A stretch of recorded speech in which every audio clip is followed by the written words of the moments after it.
ನಾನೇ ಜಮೀನುದಾರನೆಂದು ಮೆರೆಯುತ್ತಿರುವ ಆ ಕರ್ಣ ಕುಬೇರ ಅವರನ್ನು ಮಟಾಶ್ ಮಾಡಬೇಕು.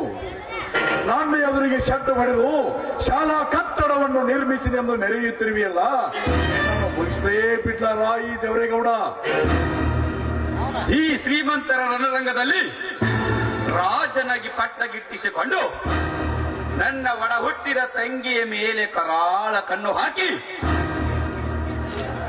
ಕನಸುಗಾರನಾಗಿ ಬಾಂಧವ್ಯದ ಕೋಟೆ ಕಟ್ಟಲು ಹಂಚು ಹಾಕುತ್ತಿರುವ ರಣಧೀರ ನಮ್ಮ ಇಲ್ಲಿಗಲ್ ಬಿಸಿನೆಸ್ ಗಳಿಗೆ ಅಡ್ಡಿ ಬಂದು ಶೂರನಂತೆ ವರ್ತಿಸಲು ಬಂದರೆ ಉರಿಯೋ ಸೂರ್ಯನಾಗಿ ಸುಟ್ಟು ಭಸ್ಮ ಮಾಡಬಲ್ಲ ಈ ನೀಲಕಂಠ.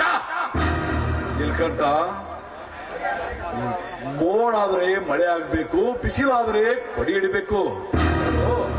ನನ್ನ ತಂಗಿಯ ಮಗಳು ರಾಗಿನಿಗೆ ಆದ ಅನ್ಯಾಯವನ್ನು ಸರಿಪಡಿಸಬೇಕಾದ್ರೆ ಮೊಯ್ಯಿಗೆ ಮೊಯ್ಯಿ ತೀರಿಸಬೇಕು.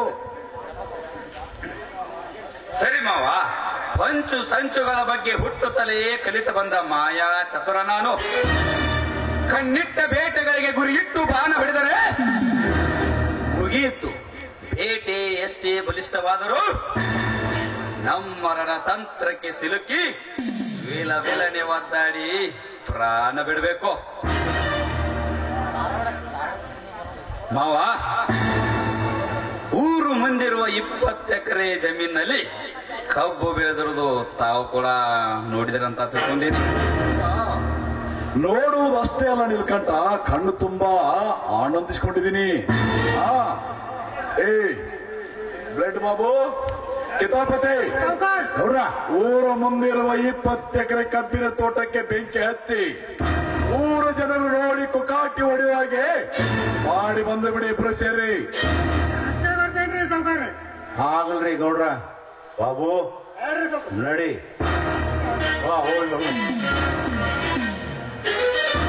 ನೀಲ್ಕಂಠ, ನಮ್ಮೆದುರಿಗೆ 20 ಎಕರೆ ಕಟ್ ಮಾಡ್ಬೇಕ್ರಿ. ನಮ್ಮೆದುರಿಗೆ 20 ಎಕರೆ ಭೂಮಿ ಹೊಲ ಇಟ್ಕೊಂಡು ಆ ಕಬ್ಬು ಬೆಳೆದಿವ ಅಂತ ದಿಮಾಗ್ ತೋರಿಸಿದ್ರಲ್ಲ, ಇವತ್ತಿಗೆ ಅವ್ರ ಜೀವನ ಸರ್ವನಾಶ. ಮಾವ, ಹೃದಯವಂತ ಹೃದಯದ ಸಾಮ್ರಾಟನಾಗಬೇಕಾದರೆ ಹೃದಯಗಳನ್ನು ಸ್ಪರ್ಶಿಸಲೇಬೇಕು.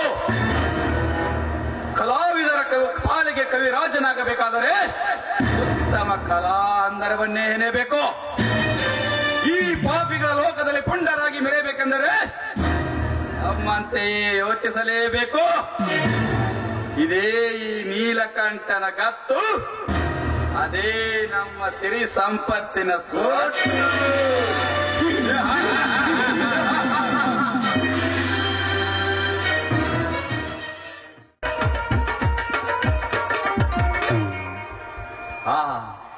ಏಳು ಪ್ರಕೃತಿ ಸೌಂದರ್ಯ ದಟ್ಟವಾಗಿ ಬೆಳೆದಿರುವ ಕಾಡು, ಅದರಲ್ಲೂ ಈ ಹಕ್ಕಿಗಳ ಚಿಲಿಪಿಲಿಗಳ ನಾದು ಕೇಳ್ತಾ ಅಂತಾರೆ. ಅದಂತ ಕಠೋರ ಮನುಷ್ಯನಿದ್ದರೂ ಕೂಡ ಏಕಾಂತವನ್ನು ಮೆಚ್ಚುತ್ತಾನೆ.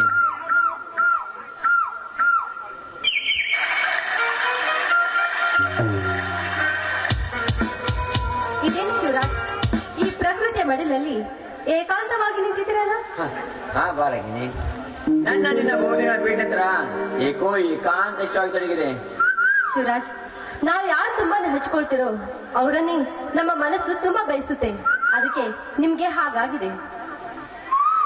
ಹೌದು ರಾಗಿನಿ, ಪ್ರೀತಿ ಕಣ್ಣಿಗೆ ಕಾಣುವುದಿಲ್ಲ ಅಂತಾರೆ, ಪ್ರೀತಿ ಏಕೆ ಭೂಮಿ ಮೇಲೆ ಅಂತಾರೆ. ಆದ್ರೆ ಪ್ರೀತಿ ಇದ್ದಾಗಲೇ ಪ್ರಪಂಚ ಅನ್ನೋದು ನನ್ನ ಅಭಿಪ್ರಾಯ. ಯಾಕೆ ಪ್ರೀತಿ ಇಲ್ಲ ಅಂದ್ರೆ ಈ ಪ್ರಪಂಚವೇ ಇಲ್ಲ ಎನ್ನುವುದೇ ನಿಮ್ಮ ವಾದವೇ? ವಾದವೇನಿಲ್ಲ, ವಾದವೇನಿಲ್ಲ. ವೇದ ಕಾಡಿನಲ್ಲಿ ನಡೆದುಕೊಂಡು ಬಂದಿರುವಂತದ್ದು.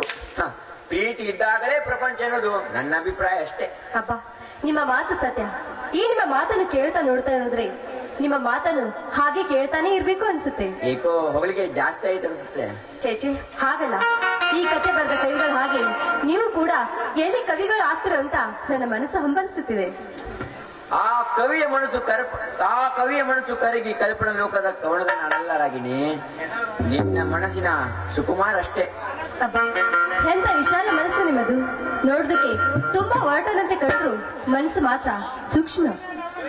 ರಾಗಿನಿ, ಇದೇ ಸಂತೋಷ ನಂದು ಹಾಡು ಹಾಡಬಾರ್ದೆ. ಮೆಚ್ಚಿದೆ ಈ ನಿಮ್ಮ ಮಾತನ್ನು. ಆಯ್ತು, ನಿಮ್ಗೋಸ್ಕರ ಹಾಡಿಕೊಂಡು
ನಾ ಮಾಡಿದ ಪುಣ್ಯದ ಕೆಲಸಗಳಿಗೆ ನೀನು ನೀಡಿದ ಪ್ರತಿಫಲ ಇದೇನೆ ತಂದೆ.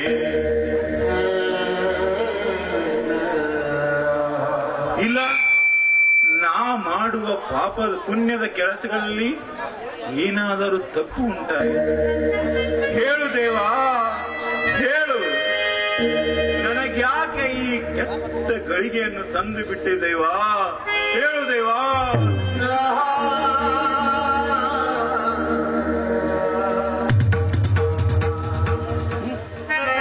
ಯಾಕೆ ಸ್ವಾಮಿ, ಯಾಕೆ ನಿಮ್ಮ ಕಣ್ಣಲ್ಲಿ ನೀರು?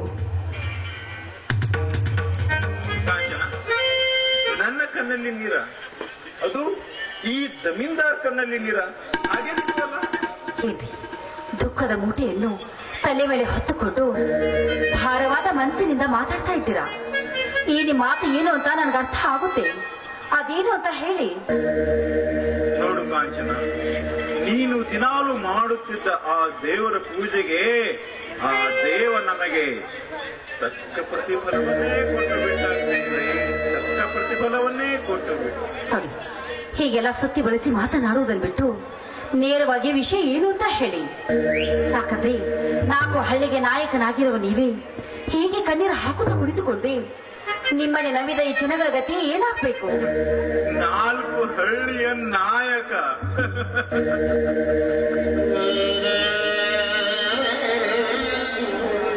ಇನ್ನೆಲ್ಲಿಯ ನಾಯಕ ಈ ಜಮೀನ್ದಾರ್?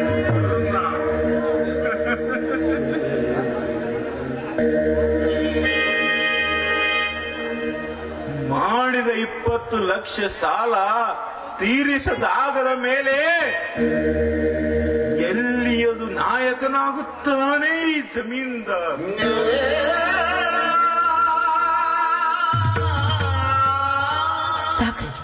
ಯಾಕೆ ಹಾಕತ್ತೀರಾ?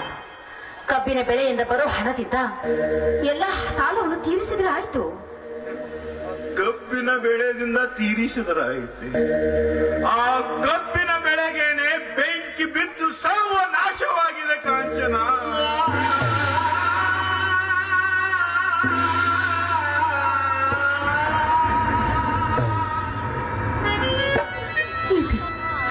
ಏನು ಹೇಳ್ತಾ ಇದ್ದೀರಾ ನೀವು?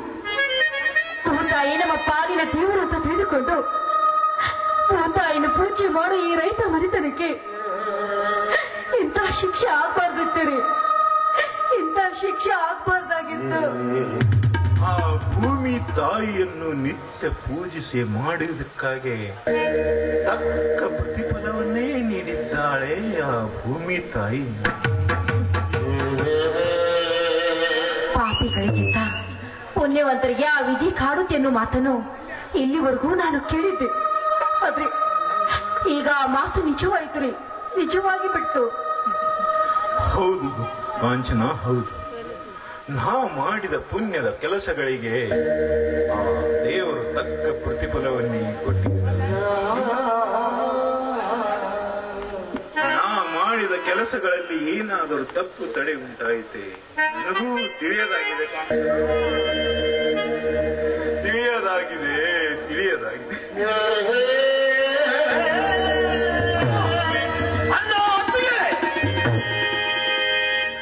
ಯಾಕೆ ಕಣ್ಣೀರು ಹಾಕ್ತಾ ಇದ್ದೀರಿ? ಏನಾಗಿದೆ ಹೇಳಪ್ಪ, ಅಣ್ಣ ಹೇಳೋ. ಅತ್ತಿಗೆ ಏನಾದ್ರೂ ಹೇಳಮ್ಮ. ಏನಂತ ಹೇಳ್ಬೇಕಪ್ಪ, ಪ್ರಾಣ ಹೋಗುವಂತ ಸಂದರ್ಭ ಏನು ಸಂಭವಿಸಿಲ್ಲ. ಆದ್ರೆ ಹಗಲು ರಾತ್ರಿ ಏನದೆ ಕಷ್ಟಪಟ್ಟು ದುಡಿದು ನೀನು ಬೆಳೆಸಿದ ಕಬ್ಬಿನ ಬೆಳೆ, ಆ ಕಬ್ಬಿನ ಬೆಳೆ ಎಲ್ಲ ಸುಟ್ಟು ಭಸ್ಮವಾಗಿ ಹೋಯ್ತಪ್ಪ.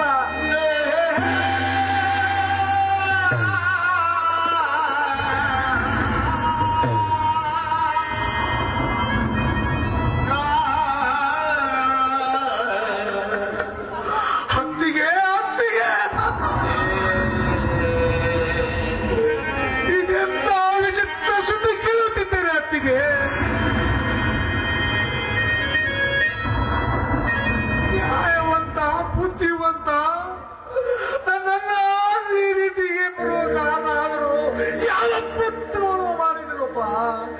ಯಾರಿಗಾದ್ರೂ ನಾವು ಅನ್ಯಾಯ ಮಾಡಿದಪ್ಪ?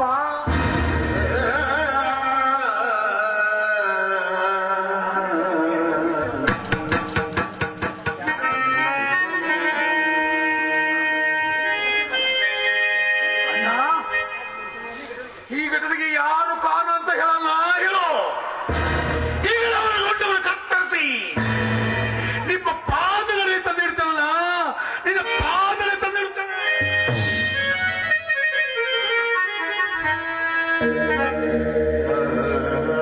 ಯಾರಂತ ಹೇಳಬೇಕಪ್ಪ?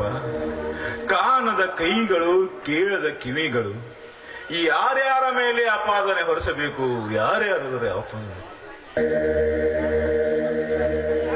ಅಣ್ಣ, ಈ ಮಾತನ್ನು ನಾನು ಒಪ್ಪೋದಿಲ್ಲ. ಬೆಳಗ್ಗೆ ಬೆಂಕಿ ಹಚ್ಚಿದ ನನ್ನ ಮೇಲೆ ಯಾರೆಂಬುದು ಗೊತ್ತಿದ್ದರೆ ಬೇಗ ಹೇಳಣ್ಣ, ಬೇಗ ಹೇಳು. ಅವರ ರುಂಡವನ್ನು ಕತ್ತರಿಸಿ ಈ ಊರಿಗೆ ತೋರಣ ಮಾಡಿ ನನ್ನ ಹತ್ತಿಗೆ ಪಾದಕ್ಕೆ ಸಾಕ್ಷಿಯಾಗುತ್ತಾನೆ.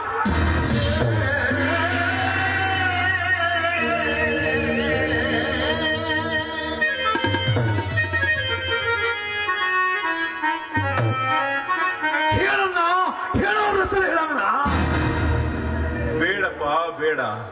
ಹಾವಿನ ಹುತ್ತಿಗೆ ಕೈ ಹಾಕುವುದು ಕೆಟ್ಟ ಕೆಲಸ. ನಾ ಹಾಕಬೇಡ. ಅಂದರೆ ಮಾತ್ರ ಅರ್ಥ ಏನನ್ನ, ಅರ್ಥ ಏನು? ಇವತ್ತು ಅವರು ನಮ್ಮ ಬೆಳೆಗೆ ಬೆಂಕಿ ಹಚ್ಚಿ ನಮ್ಮನ್ನ ಅನಾಥನಾಗಿ ಮಾಡ್ತಿರುವಾಗ ನಾವು ಒಪ್ಪಬೇಕೆ? ಹಾಗೆ ಮುಂದೆ ನಮ್ಮ ಮನೆಗೆ ಬೆಂಕಿ ಹಚ್ಚಬಹುದಲ್ಲಪ್ಪ, ಮುಂದೆ ನಮಗೆ ಬೆಂಕಿ ಹಚ್ಚಬಹುದಲ್ಲ? ಇಲ್ಲ, ಇದನ್ನು ನಾನು ಸಹಿಸಿಕೊಳ್ಳಲು ಸಾಧ್ಯವಿಲ್ಲ ಅಣ್ಣ. ಈ ಕೃತ್ಯ ಮಾಡಿದವರು ಯಾರಂತ ನನಗೂ ತಲೆಗೆ ಬರ್ತಾ ಇದೆ. ಅವನು ಯಾವುದೇ ಆಗಿರಲಿ,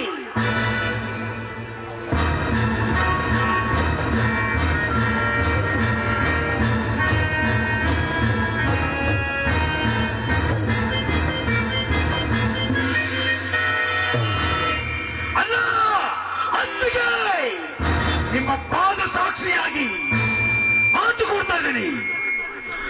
ಆ ಜೀವನವನ್ನ ಕತ್ತರಿಸಿ ಈ ಮನೆಯ ಹೊತ್ತಲು ತೊಯ್ತೀನಪ್ಪ.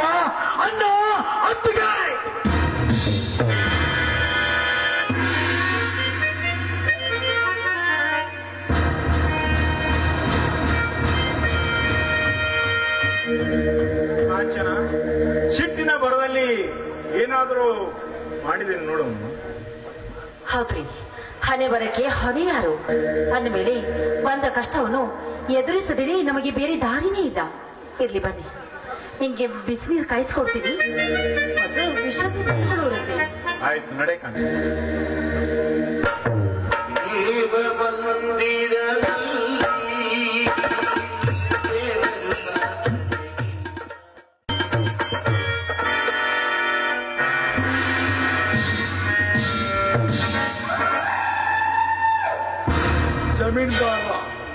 ಜಮೀನ್ದಾರರ ಜೀವನ ಚಿತ್ರ ಆಗಿ ಹೋಯ್ತು ಈ ದುಶ್ಯಾಸನರಿಂದ. ಲೇಖನ ಪ್ರಪಂಚದ ದಿಕ್ಕನ್ನೇ ಬದಲಾಯಿಸುವ ಪ್ರೀತಿ ಎಂಬ ಮಾಯಾಜಾಲದಲ್ಲಿ ನನ್ನ ತಂಗಿ ರಾಗಿ ನೀನು ಅಸ್ತ್ರವಾಗಿ ಬಳಸಿಕೊಂಡು ನಾ ಬರೆದ ಚಿತ್ರಕಥೆಗೆ ನಾಯಿಯಂತೆ ಜಲ್ಲು ಸುತ್ತಾಡುತ್ತಿದ್ದಾನೆ ನಿನ್ನ ತಮ್ಮ ಬೇರ. ಏ ಬ್ಲೇಡ್ ಬಾಬು, ನೀನು ಮಾಡಿರುವ ಆ ಮಹತ್ ಕಾರ್ಯಕ್ಕೆ ನಿನಗೇನ್ ಬೇಕು ಕೇಳು. ಎಲ್ಲ ಇದೆ ರೀ, ಏನು ಬೇಡ.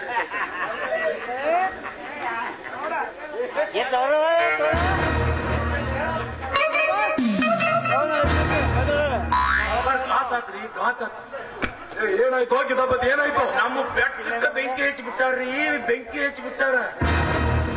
ಏನು? ಈ ಬೆಟ್ಟಾಪುರದ ಗೌಡನ ಬೆಟ್ಟಕ್ಕೆ ಬೆಂಕಿ ಹಚ್ಚಿದರೆ ಆ ಪುಡಾರಿ ನನ್ನ ಮಕ್ಕಳು ನಿಲ್ಕಂಟ. ಇನ್ನೀ ಮಕ್ಕಳು ಹಂಗ ಬಿಟ್ರೆ ಸರಿ ಹೋಗುದಿಲ್ಲ. ಆ ಬೆಟ್ಟಾಪುರದ ಬೆಟ್ಟಕ್ಕೆ ಬೆಂಕಿ ಯಾವ ರೀತಿ ಹಚ್ಚಿದ್ರು, ಯಾರು ಹಚ್ಚಿದ್ರು ನೋಡಿ ಅವ್ರ ಕುಟುಂಬನೇ ಸರ್ವನಾಶ ಮಾಡ್ಬಿಡೋಣ.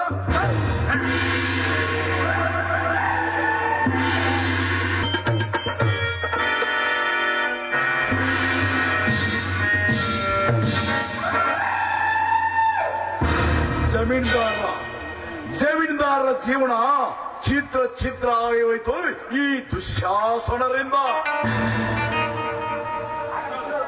ಲೇಖನ ಪ್ರಪಂಚದ ದಿಕ್ಕನ್ನೇ ಬದಲಾಯಿಸುವ ಪ್ರೀತಿ ಎಂಬ ಮಾಯಾಜಾಲದಲ್ಲಿ ನನ್ನ ತಂಗಿ ರಾಗಿ ನೀನು ಅಸ್ತ್ರವಾಗಿ ಬಳಸಿಕೊಂಡು ನಾ ಬರೆದ ಚಿತ್ರಕಥೆಗೆ ನಾಯಿಯಂತೆ ಜಲ್ಲು ಸುತ್ತಾಡುತ್ತಿದ್ದಾನೆ ನಿನ್ನ ತಮ್ಮ ಬೇರ. ಏ ಬ್ಲೇಡ್ ಬಾಬು, ನೀನು ಮಾಡಿರುವ ಆ ಮಹತ್ ಕಾರ್ಯಕ್ಕೆ ನಿನಗೇನ್ ಬೇಕು ಕೇಳು. ಎಲ್ಲ ಕೊಟ್ಟಿದ್ದ ನಮ್ಮ ಕಡೆ ಎಲ್ಲ ಇದೆ ರೀ, ಏನು ಬೇಡ.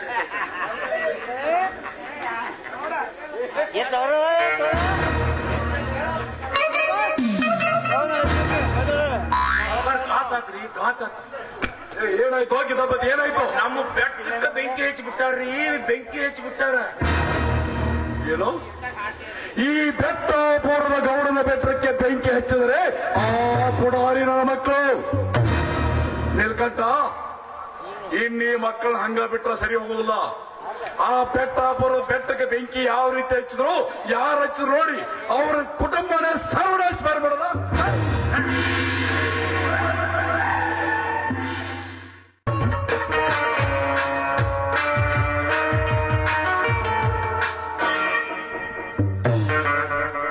ಕಾಂಚನ, ಬಹುದಿನದ ಆಸೆಗಾಗಿ ನಿನ್ನ ಸ್ಥಾನಕ್ಕೆ ಕೈ ಇಟ್ಟ ಈ ಕಾಮಕ ಕರಿನಾಗರ ಕೆಲಸ ಮುಗಿಸಿಕೊಂಡೇ ಕಣ್ಮರೆಯಾಗೋದು. ಕಾಂಚನ, ಕಾಂಚನ,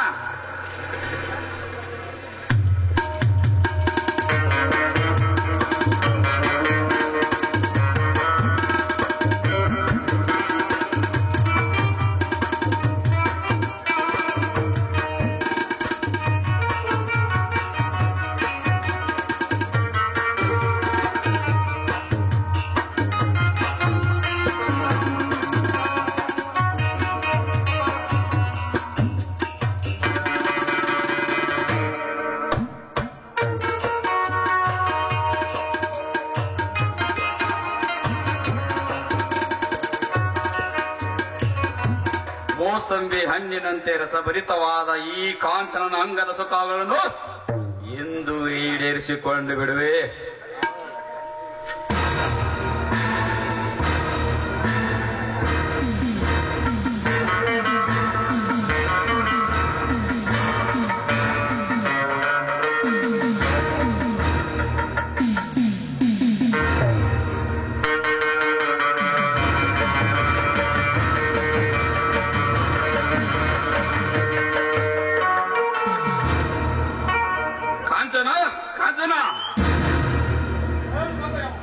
ಯಾರು? ಓ, ನೀವಾ? ಯಾಕೆ? ಏನಾಗ್ಬೇಕಾಗಿತ್ತು?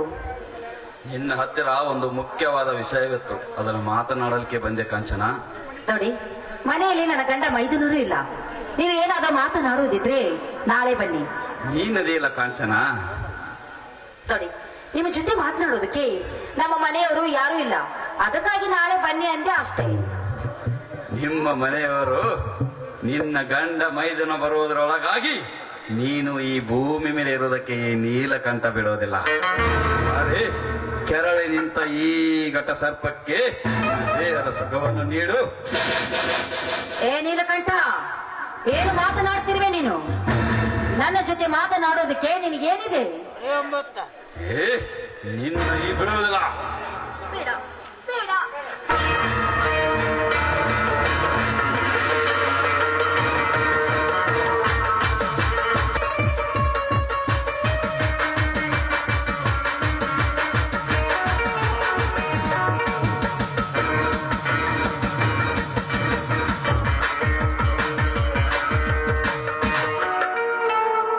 ಶೀಲ ಸುಟ್ಟಿತು, ಪ್ರಾಣ ಪಕ್ಷಿ ಹಾರಿತು.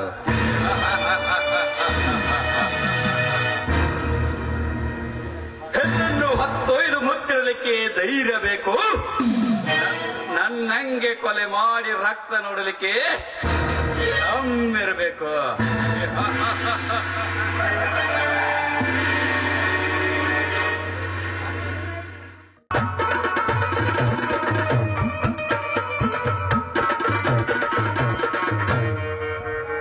ಕಾಂಚನ, ಕಾಂಚನ,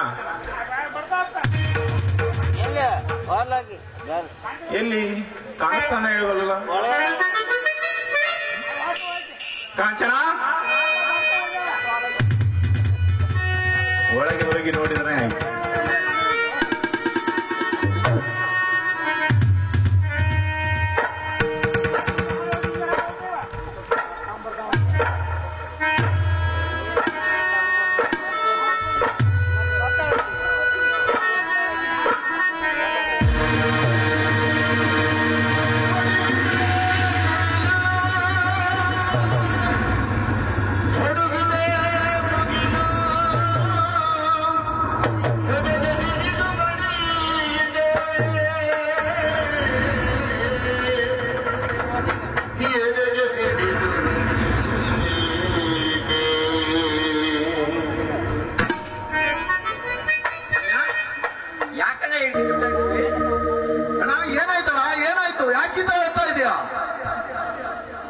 ಬಾಯಿಂದ ಹೇಳಲಪ್ಪ, ಏನಾಯ್ತು?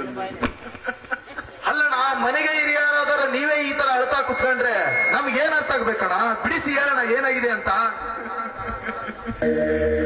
ನೀವೇ ಒಳಗೆ ಹೋಗಿ ನೋಡ್ರಪ್ಪ, ಏನಾಗಿದೆ ಅಂತ ಗೊತ್ತಾಗುತ್ತೆ.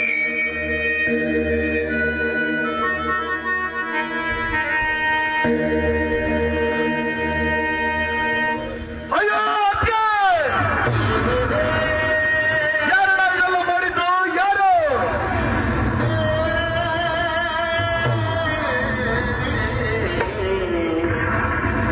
ಇದಕ್ಕೆ ಸಿಡಿಲು ಬಡಿದಿದೆ ಮನದ ಮಗಿಲು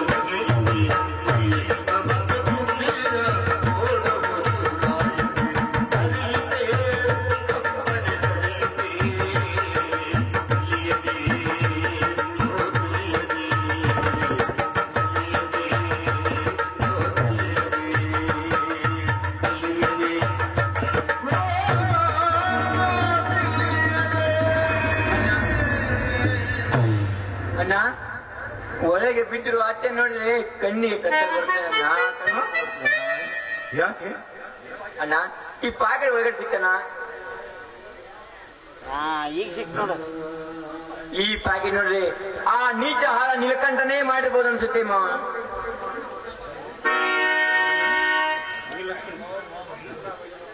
ಅಯ್ಯೋ ಪಾಪಿ ನೀಲಕಂಠ, ನಿನ್ನನ್ನು ಬಿಡುವುದಿಲ್ಲ. ನೀನು ಎಲ್ಲೇ ಇದ್ದಾರೋ ನಿನ್ನೆ ಮಾತ್ರ ಬಿಡುವುದಿಲ್ಲ.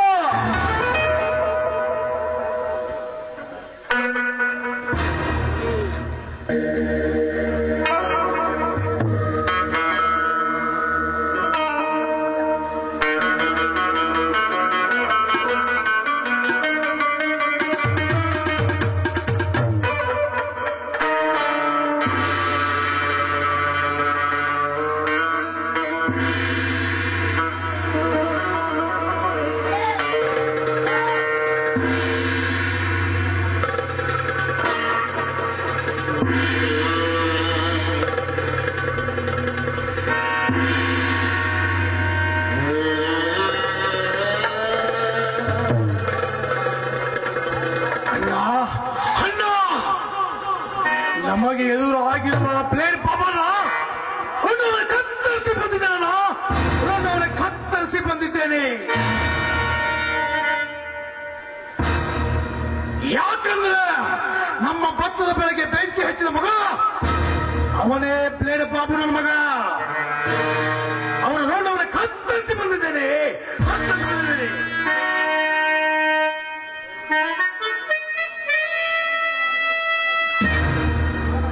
ಇದೆಂತ ಕೆಲಸ ಮಾಡಿಬಿಟ್ಟೆ, ಇದಂತ ಕೆಲಸ ಮಾಡಿಬಿಟ್ಟೆ.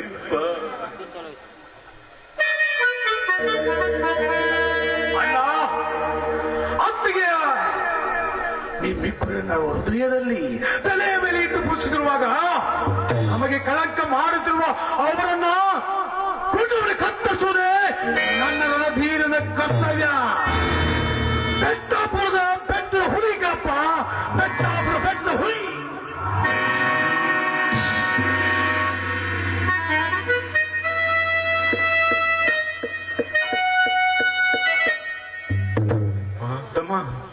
ಅಣ್ಣ, ಯಾಕಪ್ಪ, ಯಾಕತ್ತೆ ಇದೇ ಹೊತ್ಕೊಡ್ತೀಪ್ಪ?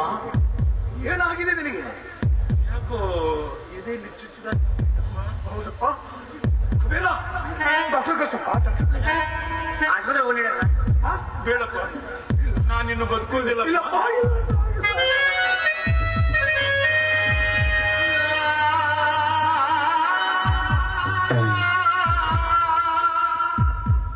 ಬೇಗ ಡಾಕ್ಟರ್ ಕರ್ಸಪ್ಪ. ಕರ್ಸ್ತೀರಣ್ಣ, ಬೇಗ ಹಾಸ್ಪಿಟ್ಲಿಗೆ ಹೋಗೋಣ. ಬನ್ನಿ ಅಣ್ಣ, ಬೇಗ ಹಾಸ್ಪಿಟ್ಲಿಗೆ ಹೋಗೋಣ. ಬೇಡಪ್ಪ, ನನ್ನ ಧರ್ಮ ಪತ್ನಿ ತೀರಿಕೊಂಡ ಮೇಲೆ ನಾನೇಕೆ ಬದುಕಿರಲಪ್ಪ, ನಾನೇಕೆ ಬದುಕಿರಲಿ?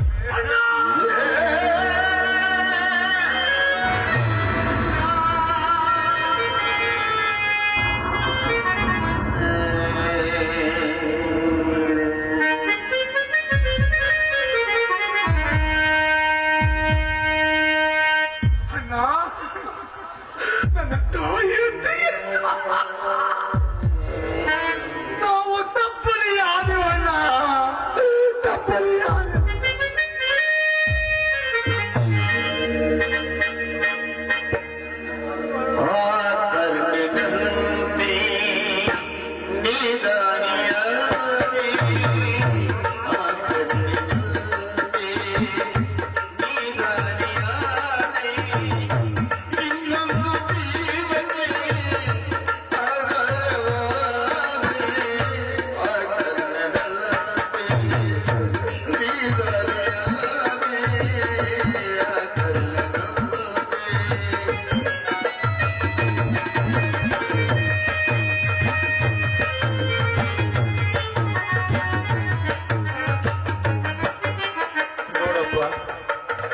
ಸಾಯುವುದಕ್ಕೆ ಮುಂಚೆ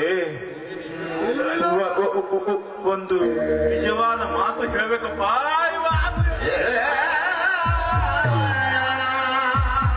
ಹೇಳೋಣ ಹೇಳೋಣ ಅನ್ನೋದು ಅಂತ ಮಾತು ಹೇಳೋಣ. ಅಪ್ಪ, ನೀನು ನನ್ನ ಮಗ ಅಲ್ಲಪ್ಪ.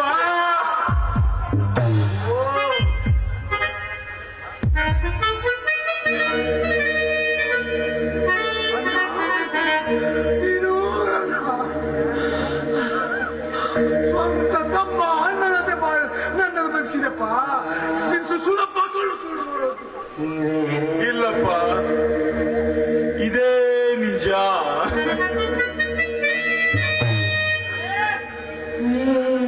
ಕೆಲವು ವರ್ಷಗಳ ಹಿಂದೆ ನಿನ್ನ ತಾಯಿ ಬೆಟ್ಟದಲ್ಲಿ ಜೀವನ ನಡೆಸುತ್ತಿರುವಾಗ ಆ ಜವರೇಗೌಡ ಕಾಮನದ ಆಸೆಗೆ ಬೆಲೆಯಾಗಿ ಅವಳ ಮಗು, ಅವಳ ಹುಟ್ಟಿದ ಕೂಸು ಕಣಪ್ಪ, ನೀನು ಹುಟ್ಟಿದ ಕೂಸು.